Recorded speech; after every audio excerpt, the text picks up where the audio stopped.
Салам Супер ТВ'нин жалпы көрүүчүлөрү, эфирде Шоу Ньюс. Шоу бизнес чөйрөсүндө кандай жаңылыктар болуп жатат? Күн ичиндеги жаңылыктар менен алдыда кененирээк тааныштырабыз.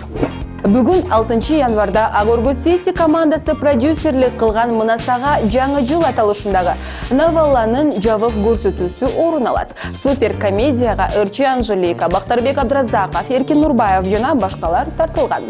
Новелла эртеңден тартып бардык кинотеатрларда көрсөтүлө баштайт. Ал эми Тасманын жабык көрсөтүүсүнүн репортажды Супер ТВ каналынан көрө аласыздар. Тасма темасын улай режиссер Ырыс Жомартованын кезектеги фильми жарык көрүү алдында турат. Чоң атамдын жоруктары аталышындагы Тасма 14 январдан тартып бардык кинотеатрларда көрсөтүлө баштайт. Режиссердун айтымында бул Тасма маркум актер Марат Жанталиев катышкан акыркы фильм. Тасманын жарымынан көбү Туркияда тартылган. Бул кинобуз бопуш тартылган акыркы фильм болуп калды. Мындан улам Тасманы анын жаркын элесине арнадык. Тилекке каршы үн коштоого жетишкен жок. Ошондой эле пандемиядан улам кинобузга тартылган дагы 2 адам кайтыш болуп кетти. Буга байланыштуу фильмдин бет ачарын өткөрбөй эле коюуну туура көрдүк дейт ал. Кыргызстан сулуусу 2020 наамынын ээси Лазат Нуркожоева сынактан соң алгачкы ирет Супер ТВга маек берди. Ал өзү тууралуу айтылып жаткан кептерге токтолуп, чынында эле Садыр Жапаровдун карындашы экенин тастыктады. Мен сынакка сентябрь айында катышып баштагам. Ал убакытта Садыр атам абакта болчу. Андыктан менин сулуулук сынагына катышып жатканым тууралуу маалыматы жок эле, деди ал. Маекти толугу менен Супер ТВ каналынан көрсөңүз болот. Куудул Гүлжайна Атаканова эс алууда жүрөт. Жакында эле кош бойлуу экенин ачыктаган ал эс алгым эле келип жатат дейт. Азыркы убакытта ысык ата эс алуу жайында жүргөн ал мындан аркы сапары ысык көлдү көздөй болорун айтат. Айта кетсек, Куудул аз күн мурун экинчи наристесин күтүп жатканын ачыктап, болушунча элден жашырып келдим. Курсак чоңойгон сайын жашырууга мүмкүн болбой калат экен деген эле. Супер ТВ Гүлжайна айымдын сүйүнүчтүү кабары менен куттуктап, аман эсен көз жарып алышына тилектеш. Мындан 2 ай мурун театр жана кинодо бир канча образдары менен таанымал Токтоболот Абдумомунов атындагы Кыргыз улуттук академиялык драма театрынын актеру Тилек Жумагазиевке боору ооругандыгына байланыштуу операция жасоого ийри суммадагы каражат керек экенин айтканбыз. Бүгүн 6 январда актерго байланышып абалын сурадык. Супер ТВ келип видеодо тартып кеткенден кийин операцияга керектүү сумманын 3/1 бөлүгү чогулду. Каражат толук чогулганга чейин тиешелүү дары-дармектерди ичип жатам. Курсташтарым жардам иретинде кайрымдуулук концертин өткөрөбүз дешти, деди ал өз сөзүндө. Талкуудан түшпөгөн Кардашьяндар үй бүлөсү.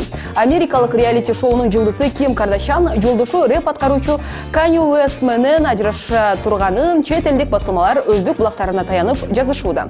Алардын маалыматында Ким Кардашьян ажырашуу процессин жүргүзүү үчүн канчалаган дүйнөлүк атактуулардын соттук иштеринде жактоочулук кылган адвокат Лора Вассерди жалдап, соңку убактарда нике шакегин тагынууну токтоткон. Ал эми жылдыздар өздөрү бул тууралуу эч кандай билдирүү таратыша элек. Айта кетсек, жайында Канье Уэст социалдык тармактагы баракчасына бир топ таң калыштуу билдирүүлөрдү жазып, көп өтпөй кайра өчүрүп салган. Анда ал жубайы менен ажырашууну көздөп жатканын, жубайы аны үйгө камап, дарыланууга жиберүүнү каалаганын жазып, кайненеси Крис Жаннерди Крис Чен Ын деп атаган. Бул окуядан кийин Ким Кардашьян жолдошу психиатриялык жакта жабыр тартып жатканын айткан. Ал эми музыкант жубайынан кечирим сураган билдирүү жазган. Жубайлар 2014 жылдан бери бирге түтүн булатып, учурда 4 баланы тарбиялап келишет. Чымчыктын дагы уясы бузулбасын дегендей, бул маалыматтар жалган эле болуп калсын. Вай-вай, аваз деген чыгармалары менен белгилүү болгон өзбек ырчысы Жасур Умиров жашы жетелик өспүрүмдү зордуктоого шектелүүдө.